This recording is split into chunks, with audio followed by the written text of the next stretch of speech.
welcome to our Kapihan sa Senado afternoon edition. And our guest for today is the returning chairman of the Blue Ribbon Committee and also the chairman of Committee on Accounts. Let us all welcome Senate President Pro Tempore Panfilo Ping Lacson. Hi sir, good afternoon. Good afternoon to all. Sige, let's get on with it. Okay, sir, una muna. Handang-handa ka na po ba na pamunuan uli ang Blue Ribbon Committee at wala na pong atrasan yung pagbabalik nyo bilang Blue Ribbon Committee Chairman? If elected, sige. Sinabi ko na kay SP, I'll accept. So ready na ho uli kayo sa posibleng pag-question ng ilang senador sa ano magiging decision o hakbang nyo sa investigation sa flood control ng That much didiscuss din namin na pareho pa rin. Walang magbabago. Kung saan kami dala ng ebidensya, di doon. And sir, tiwala kayo na hindi naman madidestabilize ang leadership ni SP Soto once na magbalik kayo bilang Blue Ribbon Committee Chairman? Well, anything goes. Kung doon mapunta, nag-uusap na rin kami tungkol doon. Pero ano yung nakikita nyo yung chance? Sa ngayon, wala naman po. I don't think so. That much inassure naman ako ni Senate President. Nakausap niya, I think nakausap niya yung mga kasamahan namin. Okay naman. And then sir, tuloy na tuloy po ba yung panibagong hearing ng Blue Ribbon sa November 14? Hindi ko pa na-coordinate kay Senator Sherwin kasi siya yung chairman ng Finance Committee. Hingin ko yung Friday kung pwedeng ibakante niya. So, tentative pa po yun, sir? Kung mabibigyan niya ng puwang, tuloy yung Friday hearing. And then, marami pong curious dun sa sinabi nyo na isa sa mga invited ay very important witness.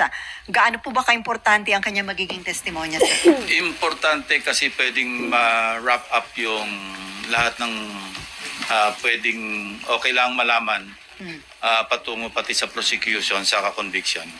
May mga bago po siyang magiging revelation na hindi pa na-reveal ng mga previous witnesses? Yeah, naturally and surely. So may nagsabi na po siya ng affidavit, sir? Wala pa. Pinapa-finalize ko yung affidavit within the week.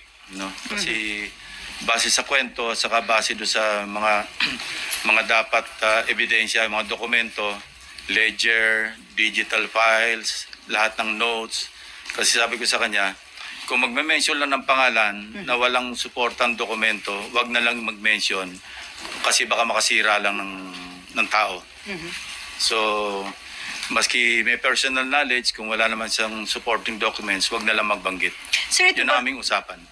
Siya po ba nag-volunteer na lumapit po sa inyo para sabihin mag-testify siya sa Blue may Ribbon? conduit actually na nagparating. Ano po ito? Government official? Walang balita kay Gutesa. And that's the reason why, I thought of reviewing the CCTV of September 25. It was not my intention to spy on Senator Marcoleta. No? Ang talagang reason kung bakit pinahanap pa yung CCTV footage, para magkaroon kami ng clue kung sino yung pwedeng kasama niya, na pwedeng mapagkilanlan, na pwedeng ipaabot sa kanya yung invitation through that person. Kasi nga nawawala siya. And we need him to sew up yung kanyang mga na-testify na earlier, or kung meron siyang mga additional na documents or ebidensya to back up his claim, no? In his sinumpang salaysay. Naghahanap din kami ng magko-corroborate doon sa kanya mga sinabi. In fact, si Senate President Soto was in touch earlier with Senator Bato de la Rosa. Because sabi ni Senator Bato, meron siyang pipresenta na magko-corroborate kay Gutesa. And I just thought na baka yung si Paul or yung Mark na minention. But nung kinumusta ko kay Senate President, sabi ko, natatandaan ko may sinasabi si Senator Bato, why don't we pursue that? No? Kung po pwede niya maipresenta kasabay sa hearing sa Friday. When he checked, sabi ni Senator Bato, ang balita niya, mukhang nag-join up na kay kay Congressman Saldico sa Europe. So baka and we're still validating, kung yun ang sabi eh. So madali naman yon. We will check with immigration kung meron talagang departure, assuming na they use their real names. So sino po ba yun? Yung ihaharap Mark niya and sa- Paul, yung sinasabi niya na yeah. kasama niya na nag-deliver. Ng- Importante yun kasi what we need kay Gutesa, yung magko-corroborate whether it's another witness or whatever documentary evidence na meron siyang hawak para maipakita niya. Otherwise, mere allegation by one person, parang maski sa korte, maski sa prosecution level, baka hindi mag-hold water. No? So hindi ho kayo mag-stand up yung kay Gutesa na... Sa ngayon, sa tingin ko, being an investigator for so long, pag alam kong ganun lang, isang salita lang, sa isang tao, mahirap tumayo. So kailangan natin ng magko-corroborate. Sa isang interview, sinabi nga ho ni Senator Rodante Marcoleta na nasa Chile na yung si Mark pa o si... I don't know. Ang pag-alam ko lang na nag-join daw, sabi ni Senator Bato kay Senate President na sumama na raw kay ex-Congressman Saldico. Pero sir, plano nyo rin po bang patawag Kung may yung dalawa? information si Senator Marcoleta na nasa Chile, tingnan natin. Basta anything that can really sustain yung lahat ng mga testimonies so far revealed sa mga hearings na nakaraan, we should go there. So kasama po ba yun sa plano talaga ng Blue Ribbon na ipatawag yung sila Paul and Mark ba? Yeah, kasama. Especially Gutesa. Para makita natin kung meron siyang mga support documents. May mga talks na may pinagtatakpan, merong pinipili, no? Hindi ganon. No? Maski sa pag nag-resume ng hearings, walang magbabago doon sa naunang direction ko noon bilang chairman, na where the evidence leads us, we'll go there. Sir, kino-question din ni Senator Marcoleta yung aligasyon na pineke ni Gutesa yung kanyang Yung mga standard or specimen signatures ni Attorney Spera, kinumpare doon sa question document. Meaning, yung kino-question na sinasabing hindi niya pirma. Hindi nga nang match eh. Hindi naman kami yung nag-conclude no, kundi NBI plus yung... at yung mga nakadetain po dito sa Senate, sir. Yung mga hinahawakan na ng ombudsman at saka yung iniimbestiga na undergoing preliminary investigation, kung ano yung kakulangan na pwede ma-contribute pa ng Blue Ribbon Committee sa mga hearings, pwede pa rin namin i-pursue. Pero kung repetitive na at naipadala na, kasi I remember when I gave plus drives kay Secretary Vince Dizon. Ito yung pinanggalingan nito, yung dalawa kong privilege speeches. Binigyan ko yung acting ombudsman at that time, si acting ombudsman Vargas. Binigyan ko si dating ICI advisor Mayor Magalong. Binigyan ko si Secretary Vince Dizon. Sabi ko, kompleto na yan. Actually, pwede na ako mag-file ng kaso based on the evidence contained in those two privilege speeches. Kasi kompleto naman talaga yun eh. Videos, documents, yung mga falsified documents, yung pagkasingil, nagbayad, lahat nandoon naman na. So, I'd like to think na nakatulong yon. Kaya naka-ready na sila mag-conduct ng preliminary investigation. Katunayan, Bulacan saka Oriental Mindoro nga yung Basis. inuna nila, di ba? So, but we're not stopping at Bulacan and Oriental Mindoro. Kasi pasok ng pasok lahat yung mga information. Kayo mismo sa media, di ba? Ang dami nyo na nakakalap na ebidensya because people have become conscious at saka talaga naging di natin para talaga masustain yung effort ng government to really get to the bottom of all these issues, all these anomalies, at saka para mapanagot talaga yung dapat managot. Otherwise, kailan naman ulit ito? After 5 years? After 10 years? So walang katapusan. It has become a vicious cycle. So, yun, we're there right now and we intend to continue. So yung iba na nakapag-testify, kung repetitive lang din, hindi na po paharapin. Yeah, pwedeng hindi na paharapin. At kung pwedeng naandyan sila, pero kung ang sasabihin nila, nasabi na nila, what for? Parang ano lang yun, redundant na. Si Senator Erwin Tulfo, yung Vice Chairman ng Blue Ribbon Committee, nirequest na po ba niya na i-issuehan ng subpoena do Sistecom yung ledger na mag-asawang We Diskaya? intend to issue subpoena do Sistecom kina Mr. and Mrs. Diskaya para malinaw yung kanyang tinestify na may mga 17 congressmen na nakatanggap ng mga kickback. Importante yon kasi matatahi talaga at mapapalakas yung ebidensya doon sa kanyang tinestify. So, dapat ma-invite po uli mag-asawang Diskaya. Yes, nandiyan naman si Curly. Imbitahin din namin si Mrs. Iskaya at kung ano yung kanilang mai-contribute pa, no? Patungo doon sa kanilang nauna ng sinabi na may mga congressmen na involved. So sir, itong investigation sa flood control anomaly, sa tingin nyo magtatagal pa o ilang hearing na lang po ito? Well, I think pwede nang i-wrap up at least yung flood control projects, yung GOS at saka substandard. Then we can segue to other. The last time we met with the SP and I think Senator Kiko and Senator Bam, meron kaming kausap who offered mga civilian na who offered to help us scrutinize yung budget. Meron sila mga resource persons na nag-offer ng assistance. So we welcome. And marami kaming na-discuss doon. Number one, alisin talaga namin yung unprogrammed fund. No? Ang program appropriations, matitira lang yung sa foreign assisted. No? Of course, yung sa special purpose, yung contingent, yung mga quick reaction fund, hindi naman pwedeng alisin yon kasi paano kung mayroong calamity. Second, yung full transparency. No? Na-discuss na namin ito and we agreed with the Senate President, Senator Gatchalian, na hanggang sa BICAM, fully transparent. Hindi pa lang niya raw na-figure out how to go about it. But ang initial step is, hindi na pa pwedeng merong alien na papasok do sa disagreeing provisions. We will limit, for easier monitoring pati, we'll just limit ourselves to putting up a matrix o kaya just juxtapose lang yung House version against the Senate version, and we will confine or limit ourselves to synchronize, to reconcile the disagreeing provisions. Hindi na po pwede yung wala naman sa House version, wala naman sa Senate version, papasukan natin ng kung anong version. Wala na yon. Kasi that's the real intent or purpose of the bicameral conference, especially sa budget. Reconcile the disagreeing provisions.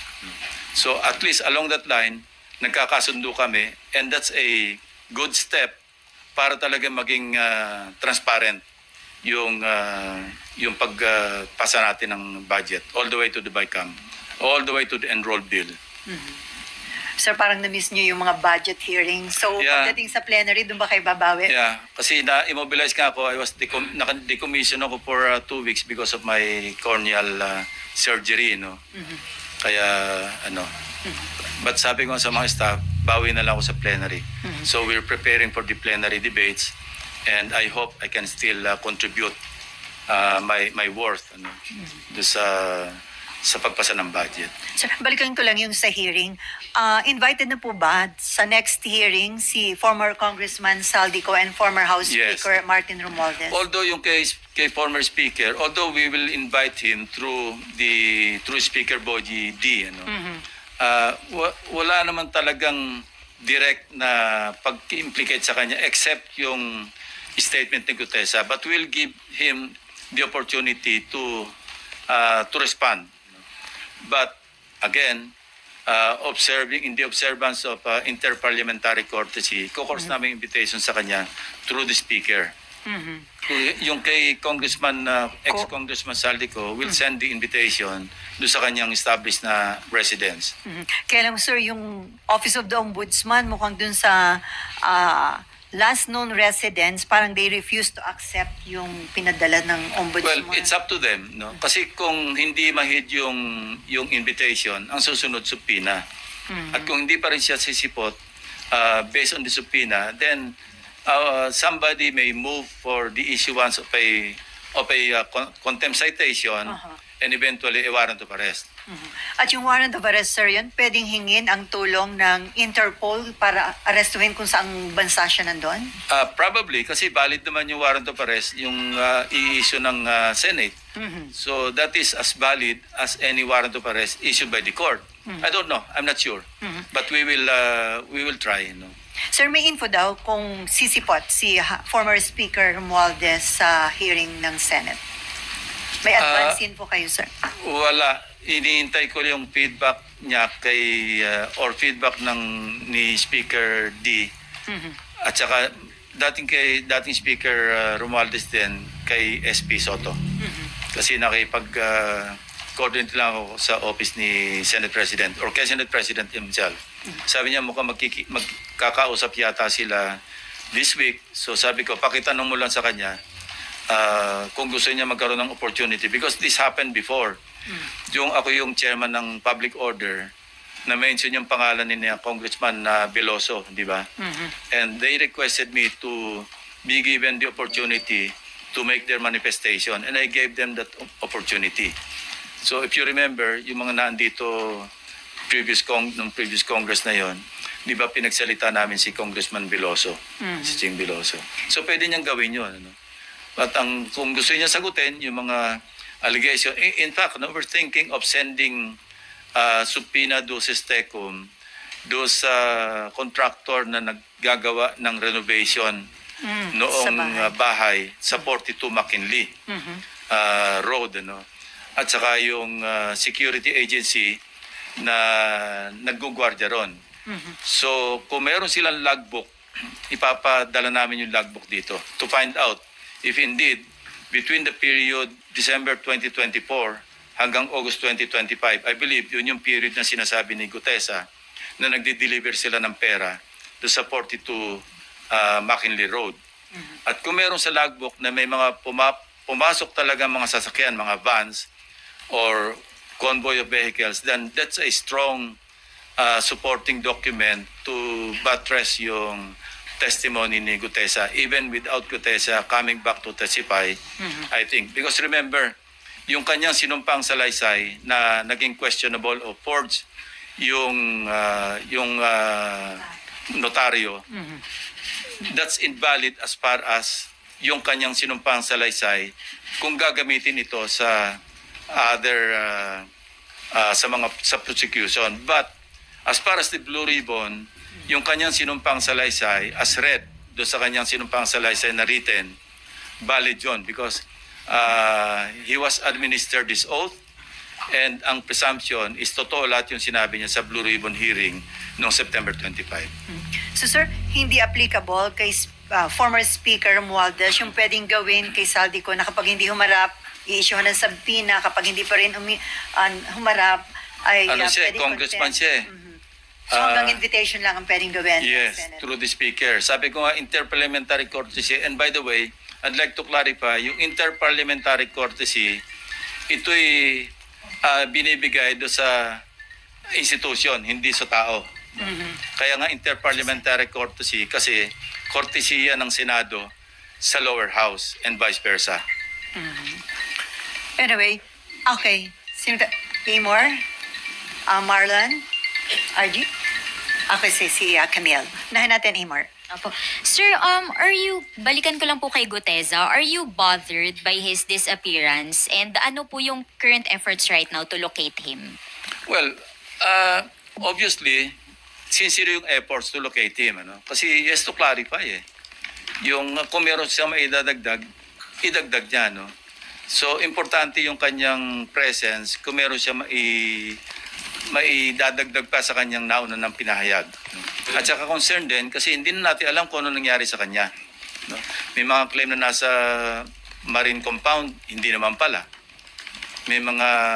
At saka parang gusto ko rin malaman sa kanya, sino ba talaga yung naggawa ng affidavit mo? Kasi nakita ko yung interview ni dating Congressman Mike Defensor, katulong sila Sinasabi niya na they helped Gutesa draft his affidavit. So, kailangan maklarify din yun. Hindi ba ang sariling gawa ni Gutesa yung affidavit? Kung hindi niya sarili, sino yung mga tumulong sa kanya na maggawa ng affidavit? Ano po yung basa or tingin nyo, analysis nyo dun sa situation? Is he hiding or meron po bang nagtatago sa kanya? Hindi ko alam. Yung guess mo is as good as mine, Kasi wala nga nakakalam, tahimik na tahimik. Alam nyo, ganito lang yan, kung ang hangad mo, mag-prosecute talaga, makapagpa-convict talaga, dapat hindi siya nawawala. Kasi ang pwede lang mag-prosecute sa kanya, DOJ or Ombudsman. Hindi siya mahanap ng DOJ. Hindi siya mahanap ng Ombudsman. Kung ang intention mo, magpropaganda lang, diyan ka sa Blue Ribbon.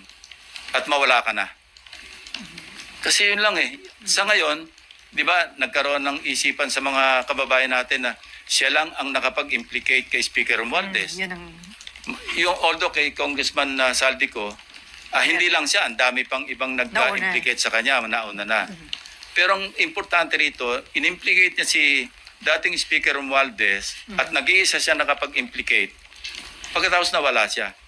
So kung ang hangarin mo is talagang logical conclusion, which is to prosecute and convict former Speaker Romualdez, dapat nandito siya. Hindi man sa Blue Ribbon, kung inisip niyang hindi siya makapagtiwala sa Blue Ribbon, humarap man lang siya sa DOJ, humarap man lang siya sa Ombudsman. Kung yun ang hangarin.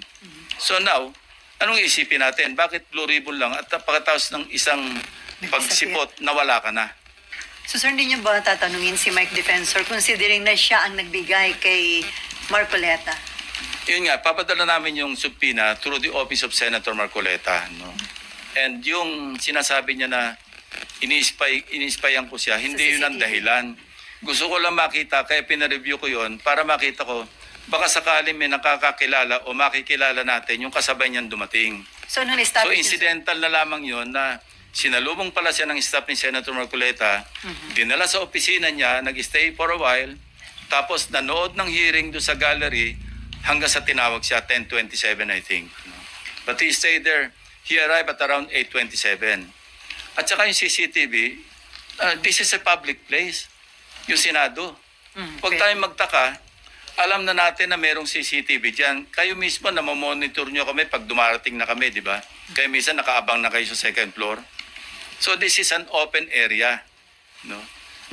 And, you know, meron tayong jurisprudence tungkol sa CCTV footages.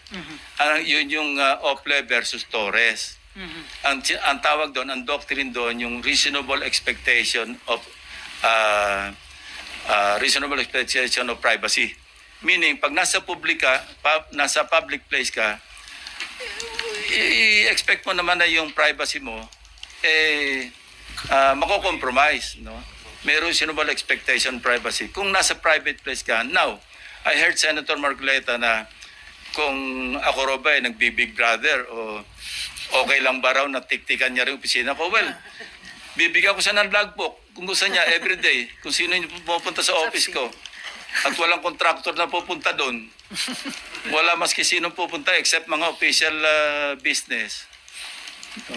Public place to eh. Wag tayong maging onion skin na lalabas yung mga bisita natin o kung sino yung mga pinatawag natin.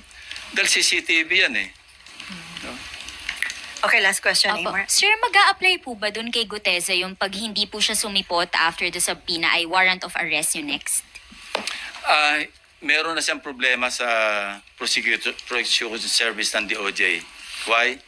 Because meron ng resolution yung RTC, Executive Judge ng Manila, na nagre-recommend na siya sumailalim sa preliminary investigation for falsification of documents. So, let's leave it at that. Now, hindi naman siya, ibig sabihin, pumunta siya rito on his own volition. Para gipitin pa siya na i-issue siya ng subpoena and then warrant of arrest, papakontempt. I don't want to go there. Sir, naalala ni Nimpan, si Mike Defensor din ang naglabas noon kay Ador Mawanay. So, regarding kaduda-duda No, I'd ba like to paglabas correct ni- that. Yun ang misimpression. Hindi si Ador Mawanay, si Odong Mahusay. Udong. Remember si Odong Mahusay, yun yung whistleblower against former FG. Di ba? Nung nasa safe house, hindi kinidnap, ni-rescue ni Mike Defensor. So, nawala yun as witness. Si Ador Mawanay, ewan ko kung sinong sirari ng ulo na nag-recruit, nag-invento ng mga account numbers na meron kaming $700 million daw dalawa ni ERAP. na in several foreign banks. And ano lang to, trivia. I myself, kasi nag-alala ko noon, baka mamaya dinipositohan nila ako ng pera sa Hong Kong na i-withdraw nila lang na para maipakita lang na meron akong account na ganun kalaki sa Hong Kong. No, hindi. Ano ito? Hong Kong. Yung isang bangko. Anyway, na nag-reply, ang sagot sa akin, yung pattern ng account number ni Mawanay, pattern ng account number ng credit card, hindi ng bank account. Doon pa lang alam ko na nagsisinungaling siya. And by the way, Victor Corpus, siya kasi nag-handle, after 10 years, or more than 10 years, he approached me through a fellow cavalier na gusto raw mag-apologize personally. And I accepted. No, nag-uusap kami, sabi niya talagang, I was taken for a ride, although it took him that long to rectify and to apologize. Sabi ko, apology accepted. Even yung one major daily, yung Philippine Daily Inquirer, kasi naging subject ko ng libel case yung Philippine Daily Inquirer. No? They tried to negotiate with me doon sa aming libel case. Sabi niya, any story that you want, headline or above the fold. Sabi ko, I don't want that. Ang kailangan ko lang to get back or restore my dignity. No? Maggawa lang kayo ng konting erratum, public apology, kasi talagang for the longest time, yung nagsuffer ako ng gusto. So, this is nothing new to me, no? Yung nangyaring ganyan na nagre-recruit ng witness, nakapanira ng tao, because I've been there. I've done that. So sir, may info ka ba? Bakit si Mike Defensor ang nilapitan ni Gutesa? Tapos si Mike Defensor inilapit naman kay Senator Marcoleta. Hindi importante sa akin yun. Importante sa akin, yung aking trabaho bilang Blue Ribbon Chairman. Yung mga side lights, yung mga distractions, yun ang nakakasira sa investigation. When somebody disrupts the proceeding, when somebody distracts yung attention, hindi tayo makapokus sa real issue, then doon tayo maliligaw. Okay. Marlon, then Camille, and then Raymond, and then Nympha. And since na-mention nyo na valid naman yung testimony na si Tintel under oath yung sinabi sa hearing, may effect pa ba sa credibility niya yung sinasabing forged? Yes, valid, pero somehow makaka-affect sa credibility niya. Kasi di ba sabi rin ng mga abogado, falsus in uno, falsus in omnibus, false in one, false in all. So hindi ko sinasabing hindi totoo yung sinasabi ni Gutesa sa kanyang affidavit o sa kanyang pagsasalaysay sa Blue Ribbon Committee. Pero hindi ko rin sinasabi na solid yung kanyang credibility kasi siya mismo nagsabi nang tanongin siya na siya mismo nagpa-notaryo ng kanyang sinumpang salaysay. So alin dyan ang totoo, alin ang hindi. Hindi na natin alam. And doon din, pag hinimay natin yung kanyang statement, minsan box, minsan maleta, no? Tapos parang hindi kakasya doon sa sinabi niyang isa o dalawang vans, yung iba SUV. Hindi kakasya yung 46 na maleta. Parang hindi kakasya doon. So these are, if we examine the testimony o yung kanyang yung as narrated, titingnan natin lahat yon. And paggawa ng committee report, pati sa recommendation, kung sino ba yung papelan ng charges, all those things will be considered. Sir, tinry niyo po bang lapitan o kausapin si Senator Marcoleta since siya yung nagpresenta? Baka siya yung dapat mag-exert din ng efforts to locate yung witness niya. Hindi kami nag-uusap Sir, Basta papadala ko lang supina sa office niya. Bahala siya kung gusto niya produce niya. sir, is there a need to invite then si Mike Defensor and then another si Hindi Congress? na, madidistract lang Let's focus on the issue at hand. Ang issue rito, flood control anomalies. Mga ghost projects, substandard na projects, hindi lang flood control, pati yung buong national budget natin apektado. Pati yung buong bansa natin apektado. So let's not be distracted by the presence of Mike Defensor, kung sino-sino man. Ako, I'd rather stay focused on the issue at hand. How about, sir, si Congressman Eric Yap na binanggit din ni Gutesa dun sa affidavit niya? Well, we can send the invitation to him through the speaker, no? Kasi incumbent naman siyang congressman. Sir, balikan ko lang yung very important witness. Galing siya kahalaga dun sa Mahalaga. sa puzzle. Mahalaga. Wala. Ibang details, sir. Pwede ka. Basta mahalaga. Hindi, aabot naman tayo dun. Alam nyo, Christmas is just around the corner. Yung November 14 is much, much closer a corner Just wait. than Christmas. Hintayin na lang natin. Okay. Sino ba? Camille, Raymond, Nympha, and then Mav. Sir, yung kay Gutesa po, kung hindi po siya a-attend or kung umattend po siya at walang magko-corroborate ng mga sinabi niya, will it end his presence? Ibig ko sabihin, tutuldukan niyo po ba? Considering na dati po kayong investigador. Yeah, kung wala na siya may dadagdag at yung seso niya lang, allegation lang na mag-isa, mukhang mahirap ang stand-alone eh. So, maski ba sino, halimbawa si Sally, nag-volunteer mag-witness, sinabi niya, nagbigay siya ng pera kay President Marcos, tapos hinto siya doon, papanawalaan ba natin si Sally? Dapat. Nang wala siyang pangsuporta man lamang na ebidensya doon sa kanya sinabi. Yeah. Sana kung meron siyang resibo o nakapagtabi man lang siya ng maski yung post-it na 48 million. At dinala niya, eto nga nakapagtabi ako ng isang post-it. No? Na mukhang post-it talaga nung araw, hindi yung ginawa lang ngayon. Ha? So, yun, mga notes. Alam nyo, yung nung investigador ako, meron kami tinatawag na investigator's notebook. Yan, ina-admit sa court yan eh. May puprobo naman na sinulat mo yan nung nasa crime scene ka na ikaw nagte-take ng notes. Yun, valid yun. Kung meron siyang ganon, yung halimbawa, nagte-take notes siya nun, meron siyang diary na sinulat niya noong December 2024 hanggang August 2025 na nag-deliver kami rito. O kaya meron siyang sulat sa kanyang asawa, sa kanyang pamilya, magdi-deliver ako. Kasama ko si ganito. Yun, valid na valid yun. Ang lakas nun. Ay, yung picture, sir. Well, pictures, yes. Yeah. Sir, Or, sabi ko, logbook. Maski hindi sa kanya galing, independently, nakakuha tayo ng copy ng logbook na halimbawa, January 2025.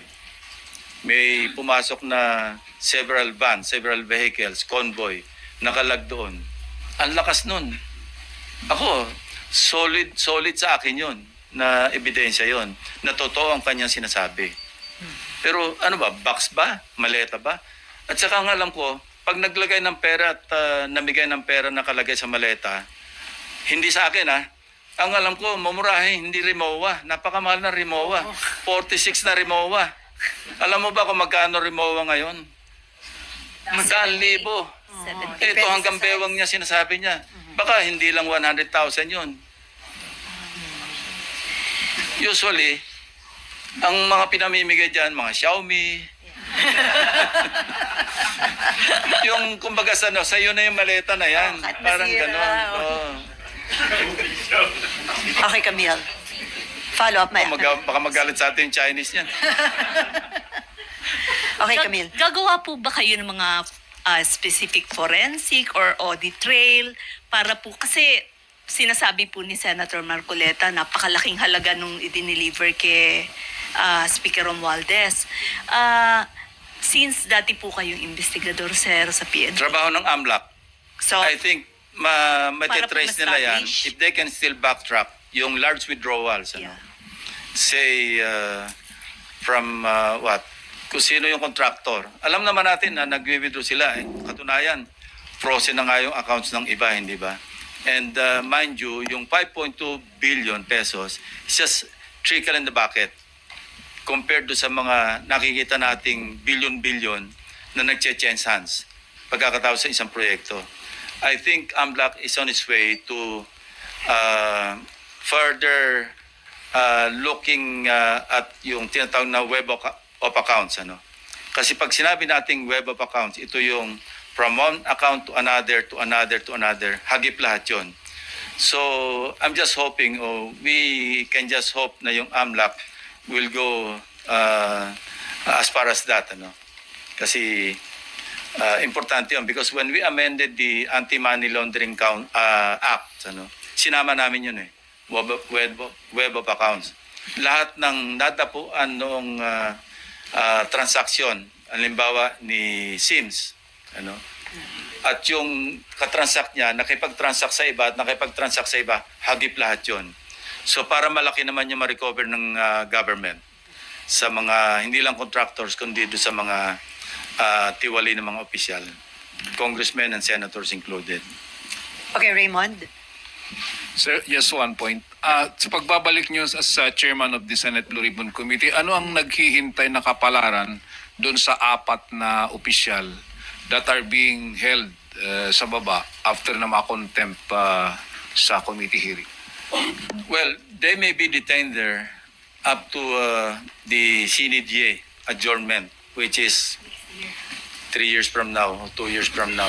Unless makasuhan na sila, sir. Well, pag makasuhan sila and may warrant of arrest, kung merong court order, yung commitment order yung court, then we will transfer them.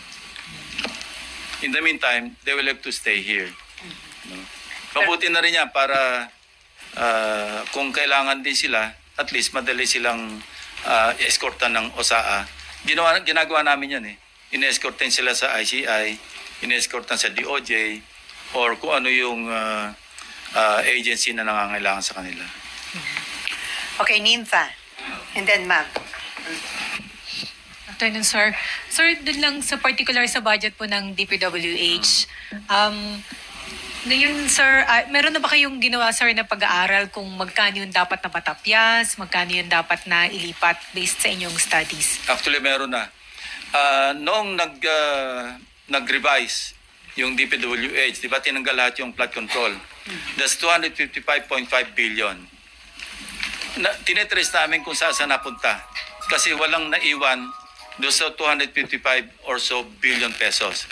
Kung saan napunta, and we're trying to find out kung saan. First, in fairness, kasi yung PhilHealth, merong 60 billion na pumasok doon sa House Gov. No? On top of the initial 112 billion na naka-appropriate doon sa NEP, nadagdagan pa ng 60. That's good. Kasi para kailangan yan sa universal healthcare. Yung iba napunta sa farm to market roads. Kung saan. Merong napunta sa ayuda. At yung ibang ayuda, naligaw pa sa program, which we intend to uproot, ibalik namin sa regular. In fact, ang usapan namin ni Senator Sherwin, yung MAIP, i-consolidate na lang namin sa universal healthcare para magawa na yung zero billing sa mga government hospitals. Instead na nakamaip ito na ang nagdi-distribute, nagbibigay ng guarantee letter, mga congressmen at saka senador, aalisin natin yan. Magkano yun, sir? Ang napunta, not so much, I think 20 plus. Billion. Nasa amin yung record. Anyway, billion din yung nailipat sa MAIP. Merong nailipat sa AIX, Na ang intention namin ngayon is to consolidate all these, mga gumagala-gala na mga pang-social services under 4Ps. Kasi ang 4Ps, 4Ps pala siya, sabi ko 112 billion. So pagka na-consolidate namin lahat yung mga naligaw na nanggaling do sa 255, makukompleto siya, abot siya ng 193 billion. Ang 4Ps, may livelihood. Di ba? May education din dyan. Meron din dyan parang ayuda sa mga naghihikaos ng mga pamilya. At least yon, may programa, merong vetting, tapos may graduate. Meron talagang enrollment. Kesa naman sa naliligaw na kung sino lang yung nagdi-distribute at hindi naman qualified yung iba. So yun yung mga napag-uusapan namin na pagbabagong gagawin sa budget. Opo, sir, ibig sabihin, kung i-consolidate na lahat ng mga ayuda, by next year o under the 2026 budget, wala na dapat na ini-issue ang mga senador na mga guarantee letter? Dapat wala na. Hindi naman talaga dapat eh. Kasi wala kaming pakialam sa implementation. Yan nga tayo nagkakaloko-loko. Pag nakialam sa implementation, ang mga mabatas, ang trabaho namin is mag-legislate and mag-oversee, sa oversight. Ano? Pero not to implement. Kaya nga nauwili, ito yung isang tatanungin nga namin, ako particularly, paano parang turo-turo na lamang yung nagbagsak ng proyekto, naghanap ng budget para sa proyekto na parang wala nang pag-aaral. Di ba? Yan ang testimony ni Alcantara, ni Bryce. Parang turo-turo na lamang. Kailangan ni Senador so-and-so na ganitong halaga. Hanapan mo nga dyan. Hindi ganun dapat. Kaya nga napunta na sa GOS, napunta sa substandard. Kasi wala namang pag-aaral. Kasi So by the way, correct ko yung sa PhilHealth, hindi pala PhilHealth yung 112. Ano? Yung PhilHealth, yun yung nadagdagan ng 60 from the 255. Meron yatang initial na, I think, 53. Plus, meron pa diyang sinauli under the 2025 na 60. So at least mayaman yung PhilHealth. Ano? Hindi na kailangan yung MAIP. Kasi kung mayaman yung PhilHealth at suportado yung Universal Healthcare Program, may zero billing tayo sa mga government hospitals down to the city or municipal hospitals, regional, provincial, and so forth and so on. Because that's the essence of the Universal Healthcare Act. Ano? Yung maging lahat ng barangays covered. Kasi I remember when we passed that, ano yan yung kanyang, yung law, low, medium, saka high yan Yung sa low, parang pilot lang yung mga barangays. Tapos sa medium, parang selected barangays. Yung high, ito yung all barangays should be covered. Nag-graduate tayo from low to medium, parang bumalik tayo sa low Kasi nawala ng pondo So mali. Para ano pa yung mga batas na yung tulong-tunong, meron silang nilagay na 2 billion. Ano ba tong tulong-tunong? Ito na naman yung turo-turo Di ba, scholar din ng mga legislators. So ilagay na lang natin sa tertiary education. Meron naman tayong, di ba, Pre-Tertiary Education Act na ang iba namang beneficiaries doon nanggaling din sa 4Ps. So gawin natin parang holistic at saka systematic at saka well-studied yung paglalaan ng mga pondo. Hindi yung whimsical, arbitrary, at saka patronage ang background. Sir, clarify ko lang po. So, next year, wala na dapat yung hindi na pwede dapat ang mga senators and congressmen na mag-endorse ng medical assistance like Heart Center and Pwede all, naman sila scholarship. mag-endorse sa mga agencies. Halimbawa, may lalapit yan sa amin. O di, sumulat na lang na pakitulungan nyo ito at kung may pondo dyan, hindi yung mismong yung mag-guarantee letter papuntang ospital. Sila nagpabibigay, sir, ng amount kasi po Sir, from yung office ng senator, sir, pag nagbigay ng guarantee letter, Ayun. nakikita po namin, sila nag-endorse like ito, 40,000, Yeah, may 100,000 pa nga 100,000. So wala na dapat ganun, sir, under the 2026 budget? Well, bahala na yung hospital sana mag-vet o yung DOH kung ilan dapat yung maibigay na tulong doon sa lumapit sa mga legislators. May medical abstract naman yan Tapos merong barangay certification na talagang indigent yung yung pasyente, hindi ba? How would that be done, sir, po, dun sa budget? Well, pag May- inilagay may- natin sa universal healthcare, Ilipat. tapos inilagak natin sa mga hospitals, ngayon pinag-aaralan naman yung pattern kasi may historical naman yan na kung saan yung hospital na malaki volume, kung saan yung maliit lang yung volume. So yun ang pag-aaralan para doon i-appropriate sa mga hospitals through the DOH. Okay, isa na lang. So yung sa Farm to Market Road, may napansin po kasi si Senator Gatchalian at nakita nyo rin ho ba ito na dumoble, sir, yung allocation under GAB? NEP versus... lumaki. Actually, maraming nare-align papuntang farm to market. Ang tanong dito, nanggaling ba sa DA ang listahan nito? O sa mga congressmen na napunta sa House GAB? Yun isang tanong. Nakikita ba kayong pattern, sir? Baka nagsuswitch from flood control to farm to market roads? Alam nyo, because of the developing issues, sobrang tapang, sobrang takaw na lang yung mag-i-insist pa rin. Wala nang kapusugan at wala nang katakot-takot yun. I'd like to believe na magse-self-reform. No? I'd like to believe na magse-self-reform naman. At least for a while, mag-lay low. Pero yun nga sir, dinoble pa rin yung sa farm to market road. Meron ba kayo nakitang suspicious dito, sir? Or wala masamang Ha? Kaya nga, not checked by all the DA, more. sir? Kaya nga unang tatanungin saan ba nanggaling listahan itong mga items na nadagdagan ng pondo para sa farm to market? No? Kung hindi ba justify, sir, ano po? Kung hindi ma-justify ng DA, tatanggalin natin. Sabi nga po ng DA, sir, sa budget hearing hindi nila na-vet. We will formalize it in the plenary. Tatanungin natin yung sponsor, the DA through the sponsor. Pag sinabing hindi, dati ko naman ginagawa yan Tinatanong ko yung sponsor, alam ba ng DPWH itong project nito? Pag sinabing hindi, pinatatanggal ko, nakangiti naman yung department secretary. Kasi lumalaki yung kanilang unused appropriations pag hindi nila alam yung project. Ito nga, from 2014 ba? Basta for a certain period, ang unused appropriations natin nasa mga 385 billion a year. Yun ang average. Why? Because the agencies, the implementing agencies, hindi naman kinoconsult ng mga legislators. Realign lang sila ng realign. So hindi alam paano implement. So gawin natin talagang systematic at saka pinag-aralan talaga.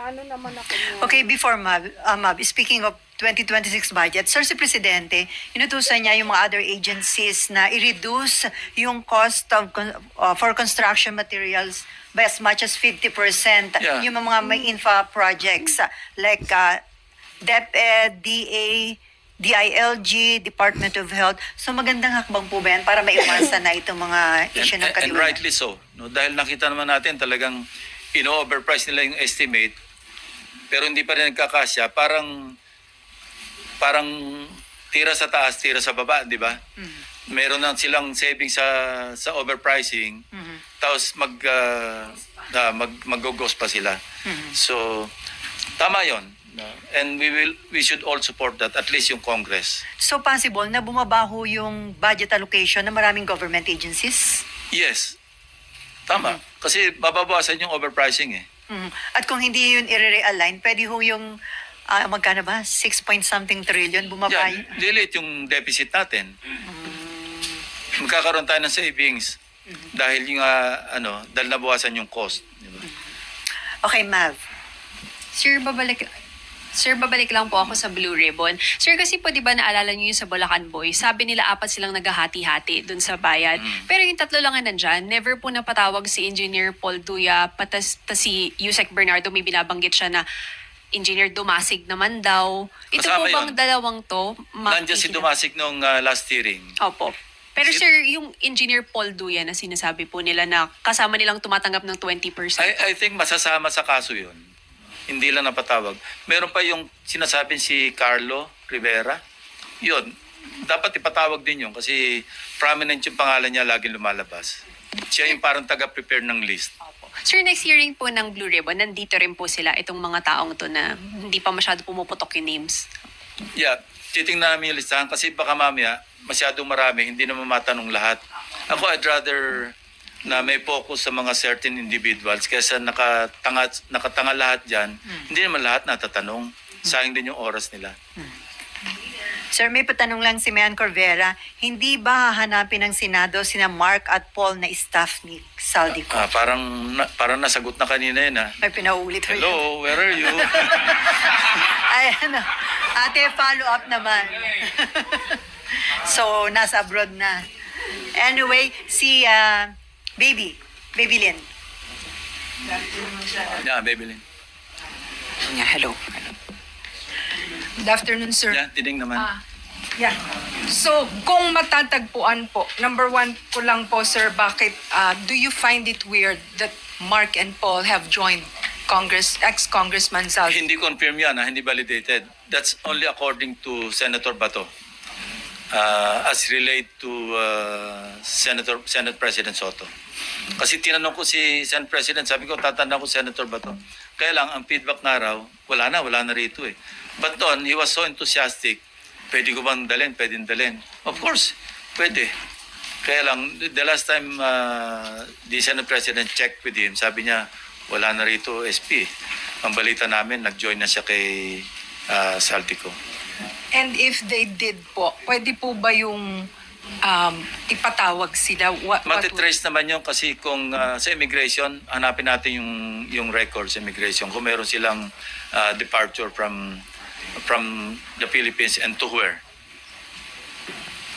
Pero sir, just in case, si Paul at saka si Mark, pwedeng maging susi para ma-validate kung Yes. totoo o hindi yung Yes. statement ni Gutesa. Definitely. Kasi ilan na rin nagsabi sa kanila eh. Di ba pinakita ko pa yung picture ni Mark kay Gutesa at saka kay Bryce Hernandez, and they were one in saying na siya nga yan, yung Paul or yung Mark. Paul yata yun, John Paul. Tama. Okay? Any other question? Wala na. Sino pa? Meron pa? Sir, may word po ba kung pupunta si Congressman Romualdez in case invited? Wala pa. I will find out with from CSP. May usapan kami ngayon eh. Kikita kami kaya alis na ako. Babalitaan niyo kami, sir, mamaya. Myla. Hindi pa. Siguro mag-wrap up kami mga 1 or 2 hearings more after November 14. Depende. Pero sir, Or mag-segue na kami sa ibang issue. Sir, pag nag-segue kayo, may another resolution ba para doon? Hindi naman. Hindi na kailangan. Kasi ang motto proprio naman ng Blue Blue Ribbon. Ribbon. Saka ano naman to eh. Although flood control, pwede naman mag-segue sa ibang infrastructure na anomalous din. Okay. Myla and then Daniel. Myla. Isang minute lang makakalala sir. Yung importante because involved siya sir doon sa alaman. Sige, ikaw na ano. So, oo nga, pwede. Sabi ko nga, malapit na naman yung Friday, hintayin na lang natin. Kasi baka mausog eh. Pero sir, na-vet nyo na very Yeah, reliable. Nakita ko ibang files eh. Kaya lang, hindi pa na-reduce into affidavit. May participation sa sir. Daniel, sige.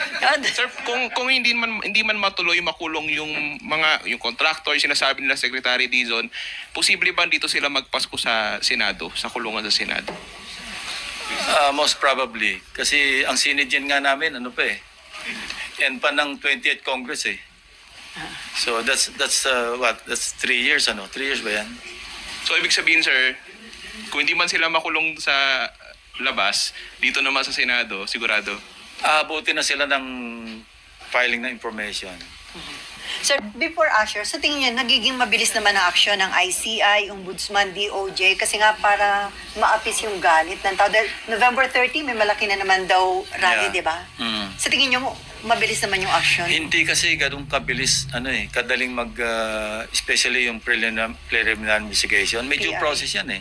Yung PI, 15 days. Meron pang extension. Pag hindi mo naman sinunod yung due process, pwede ka namang ma-technical pagdating sa court. So sana maintindihan ho yun ng Yeah. publiko. Okay, Asher. And invite niyo rin po ba si former Secretary Bonoan for the next hearing? Probably. Yeah, probably. May mga inaasahan po ba kayong mga information sa kanya, relevant information? Baka, tingnan natin. Sir, may na-mention po kayo yung post-it na memo directed tumatanggap to ng memo from Secretary outsider. Bonoan. I've seen it. Like on 2 eyes. No? So mabigat yun, sir, against Bonoan. Well, that's out of the official channel, or tawag namin, chain of command. No? Anong business sa isang, say, broker na mga kontratista na magpo-post it na nag-endorse ng proyekto? Wala. Bakit ini-entertain? The mere fact na mayroong post-it, may memo, na may ini-endorse, I think that's highly irregular. So, maraming dapat ipaliwanag si Bonoan, sir. Yeah. Okay, Dexter, and then Nimpa. Last na. Ay. Dexter. And then Nimpa. Sen, good afternoon. Anong mga naunang hearing, lumabas na yung pangalan ni dating Yusek Maria Catalina Cabral na dahil siya yung USEC for IT and Yeah, planning. planning, mapapatawag ba siya ulit? Kasi halos hindi siya Most probably papatawag. Doon sa previous hearing, parang hindi siya Gaano kahalaga yung kanyang Yun nga eh, kasi magiging pag testimony? maraming masyadong resource persons, minsan nakakadiktahan yung iba. No? Na pag hindi naman na kumibo, hindi naman natatanong. So, yes, thank you for reminding me. Sir, sa tingin niyo, Sen, gaano kahalaga yung magiging testimonya niya dahil siya yung planning for... Mahalaga. Very important. Hindi naman siya yung very important siya yung witness. Next question. Very important. Very important. Hindi naman siya yung Sir, clarification lang po or ulitin ko lang, isasampi na doon sa STECOM po ninyo yung ledger, sir, ng mga Yeah. diskaya. Oo. Mhm. Oo. And the, As per request ni Erwin. Senator Erwin Tulfo. Yes. pero Para lumiwanag lalo. At saka pag nandiyan yung ledger, that can be used as evidence eh. na-expect nyo ba magko-cooperate? Kasi sir, doon sa ICI, Sabi they nila, ayaw refused nila to eh. cooperate. Yeah. Sir? Sabi nila ayaw nila. Hindi naman daw kailangan yung cooperation nila. Better if they cooperate. Pero gusto nila wholesale eh. Gusto nila blanket immunity. Sa dami ng kaso, pwede kang state witness sa isa, applicable pa ba sa iba yon? Hindi naman to isang kaso lamang na, remember, yung requirements sa pagiging state witness, di ba? Ang pinaka-importante yung absolutely necessary, yung testimonial mo, na para bang without your testimony, hindi mako-convict yung dapat makonvict. So, pwedeng pumasa doon, pero again, may corroborate ba yun ng ibang ebidensya? Requirement din yon. Yung not the most guilty, madali-dali yon. Pero on a case, on a per case basis, mahirap yun kasi iba-iba eh. Pwedeng pasado ka sa absolute necessity sa isang kaso, hindi ka na mapapasa kasi merong ibang testigo naman doon.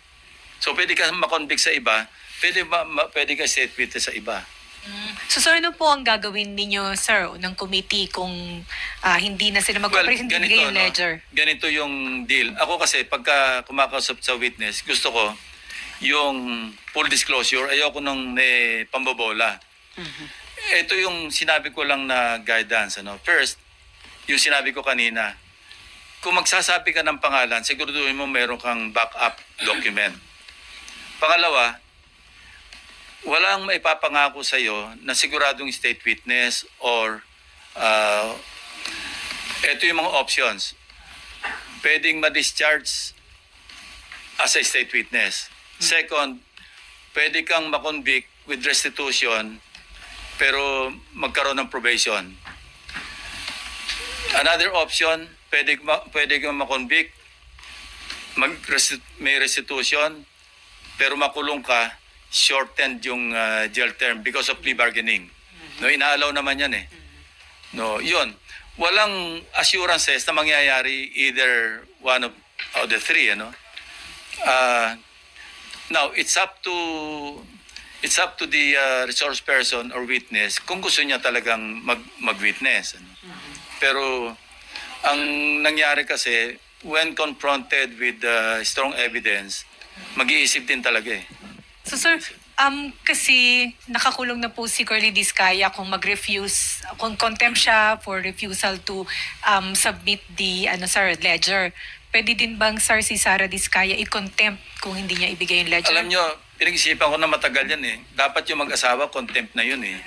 Dapat nakakulong. Pero for humanitarian consideration, may pamilya sila, may mga anak sila. I think may special child pay. I slept over it and thought otherwise. At least merong isang parent na tumitingin do sa anak. Maski pa kung anong kabulustogan yung pigsasabi niya. Anyway, andito may asawa niya. Hindi naman nila naisip yun. Yeah, I know. Pero that's me. Okay. So consideration yun, sir. Yeah, but I will abide by what the members will say. Kung majority of them sabihin lang i-contempt, ikulong, what can I do? Pero yung pong sabihin na doon sa STECOM will be addressed to the spouses. Yeah. Yeah. Okay, last two question from Babylin and then kay John Lloyd. Sir, ano protocol lang po? Kay Robert. Do we have extradition treaties with all European countries where Not all. ano po ang magiging Pero susundan? meron silang agreement yung European Union. Maski walang extradition sa isang country, pwede rin siyang kunin, ipadala doon sa country na may extradition. Yun ang pag-alam ko So mahirap sa Europe kasi merong European Union na meron silang agreement among themselves.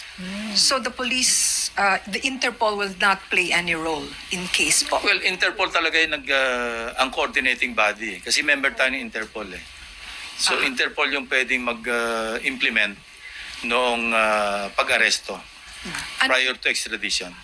Yung po bang kung magkaroon ng arrest warrant from the Senate, will that hold water for the trigger Yun ang of kailangan itanong ko sa legal. Kung yung warrant of arrest issued by the Senate will be valid enough to request Interpol na ilagay siya sa red notice list.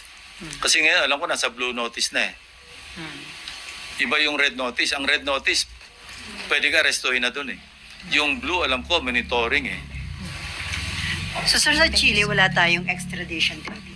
I'm not so sure. Kasi sabi nandun yata, di ba? Sila Marco. Pero marami immigration laws, pwede naman din silang ma-deport Pag kinancel yung passport. Yeah. Kasi yung cancellation ng passport, there's this legal opinion. I heard this from a retired justice. Sabi nila, court lang. Tama yun. Court lang ang pwede mag-order sa DFA to cancel. Pero pwedeng yung parang precautionary, Even the DOJ or ICI probably may request a court or file a petition sa court na mag-issue ng order to cancel passports. So, ang importante lang, mayroong jurisdiction yung court.